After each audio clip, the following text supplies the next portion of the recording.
Good morning, beautiful Facebook friends.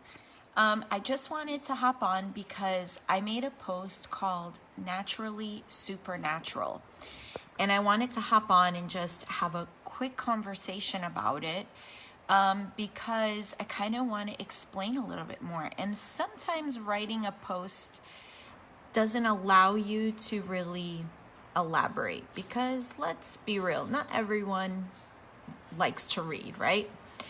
So in that post, I share how one of my next books may be called How to Live Supernaturally Without Being Weird.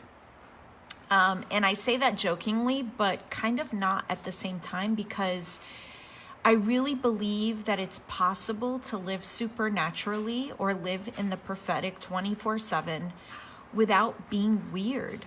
I know that some people, when they feel the spiritual realm, there's like a physical reaction, whether they twitch or they fall over, maybe they laugh or something, right? And that's cool. I don't know how many of you actually know me, but if you've been to a Jesus House meetings, we've had some meetings that were really wild. I mean, really wild. And I participate and I feel it. Like I am a very, what we say, prophetic person. Really, it's supernatural person. I sense it, I feel it, and I see it. But, outside of the context of those meetings, we have a life that we have to live and that God has given us, where my dryer is going and it's a little distracting. So let's walk and talk. So I'm going to close the door.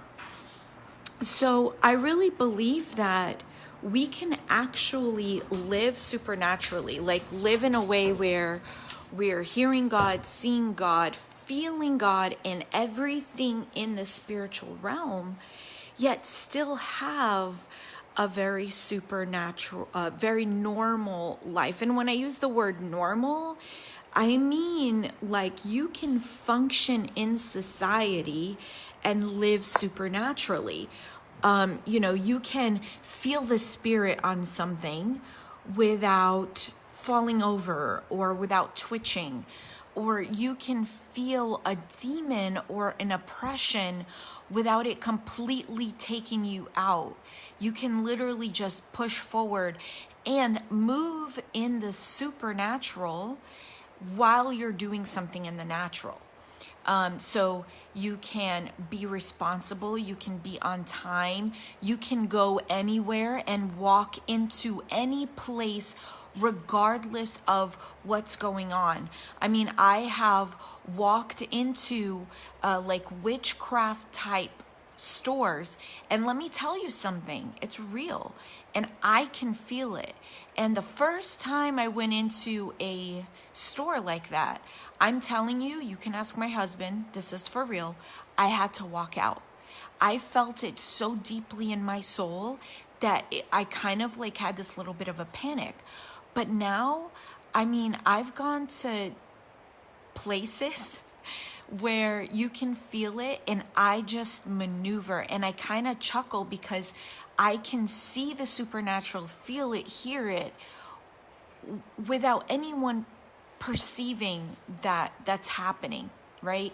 I have a full-time job, I have a family, I clean, I joke around, I play around, I go to sporting events, I know people who are Christian and non-Christians and can have normal conversations with them without being perceived as weird or like I'm separating myself from them. As a matter of fact, what I intentionally do is try and draw them in because I love them and I want them to experience the life that I have. So, again, if I have experienced some crazy things at some Jesus House meetings, okay?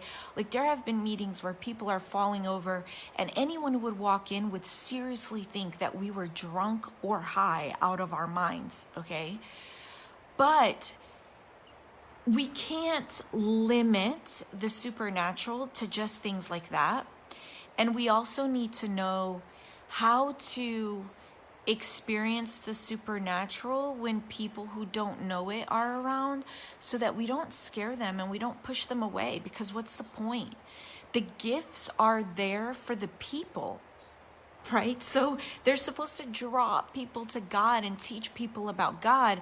But if they're alienating people, then there's something wrong. Something wrong is happening. We're going about it the wrong way, and we just need a little bit of wisdom. And I really feel that God has been working this aspect out in me and teaching me, where I really believe that I live supernaturally. I can be working on a spreadsheet, like deep in analysis, and God will speak to me and I can act on it. Or sometimes, like when people ask me for prayer, I will literally stop in that moment in my spirit, pray, because I'm not going to tell someone, oh, I'm praying, and then never actually pray. Like, I pray in the moment, and I don't necessarily have to stop what I'm doing, because it's, again, we were created to be naturally supernatural. We are the only beings that we know of that are natural, but on the earth, but also supernatural at the same time. We have natural bodies, but we have spirits and souls that are moving in the supernatural at the same exact time. It is a gift. Being human is a superpower, and I want to teach everyone how to do it, but without being weird and without alienating people and making people feel like, it's just weird, because it's not. It doesn't have to be weird. I think a lot of times we make it weird because, in a way, it makes us feel like we are more spiritual.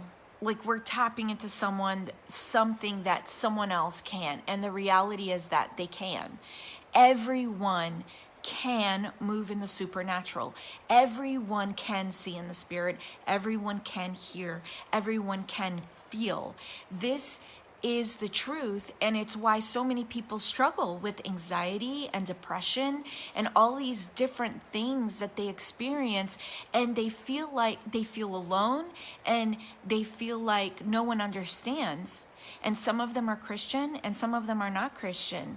And I want to tell you that if you're that person where you just feel different and you don't understand what it is, I want you to know that it's probably, may not be, but it's probably because you're feeling and seeing and hearing supernaturally in the spirit, and you just don't understand, and there's been no one there to guide you and to show you and to teach you. I grew up feeling and experiencing crazy things, but I never was able to cultivate it and grow in it because no one around me had the paradigm of what in the world was happening. But now I know, I understand, and I want to help everyone so that you don't feel weird, so that you don't feel like you're off, so you don't feel like you don't belong, so you don't feel like you're possessed with demons, or feel like you can't live a normal life because you experience these things. I'm telling you that you can have a normal life. You can have a job, you can have a family, you can have friends, and move supernaturally many times without people even perceiving that that's what's happening, that that's what you're doing. So that is why I'm saying, like, I don't know if it's going to be my very next book or if it'll be incorporated, but I will be writing a book and teaching courses at some point on living supernaturally. And I call it naturally supernatural because that's how we were designed. We were all designed to move supernaturally. Take note, my brother helped me realize it this weekend. Take note that supernatural has the term natural in it. We are natural beings living in a natural world with the ability to move supernaturally in the spirit at the same time. There is no other being, created thing that we know of that has this ability. Only human beings. I'm telling you, being human is a superpower. So if you feel like you have this ability and you just can't put words to it, or you feel like in the Christian circles, you are not accepted. I'm here to tell you that God created you to be supernatural. God created you to move in the spirit, but still be normal. Still, like, you don't have to dye your hair weird colors or, like react when the spirit moves or you feel something. You can just live your life and be in tune with what's going on in the supernatural. And check this out. Even if there's something dark going on, or there's demons around, or an oppression, you can be there and like throw out light and move the darkness away without shouting, without even like uttering the name of Jesus. Because let's be real, a lot of people use the name of Jesus like it's a good luck charm, like it's a rabbit, like a rabbit's foot or tail or whatever it is that people use. The name of Jesus is not a good luck charm.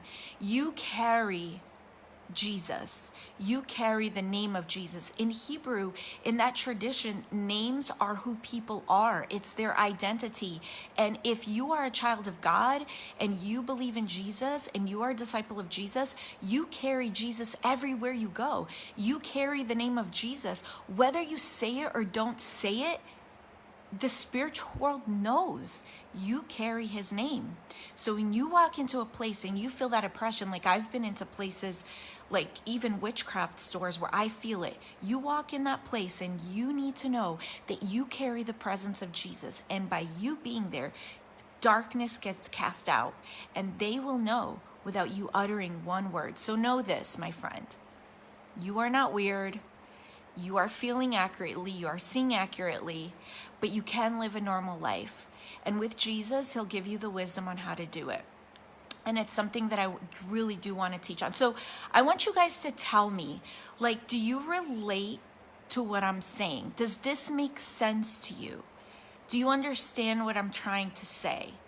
And maybe you're someone who does feel the presence of God in a physical way really strongly, and it's preventing you from living what we would call maybe a normal life. Like how can I live a normal life when I twitch when I feel the presence of God or something like that, right?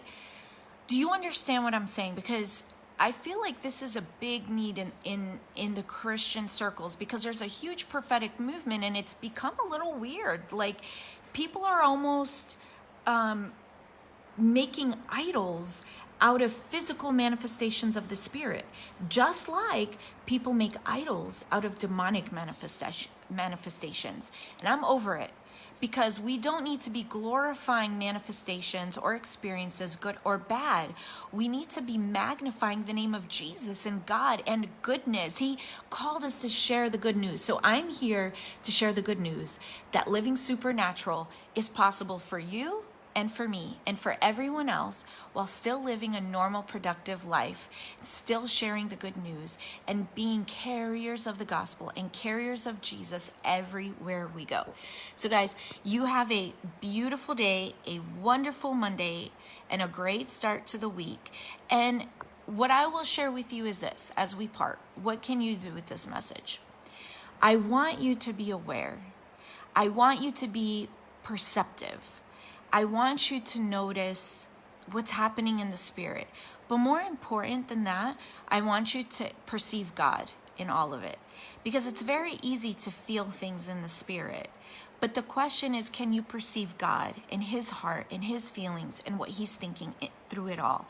Because that's what's going to help us live the Jesus promised life of abundance, peace, joy, and love.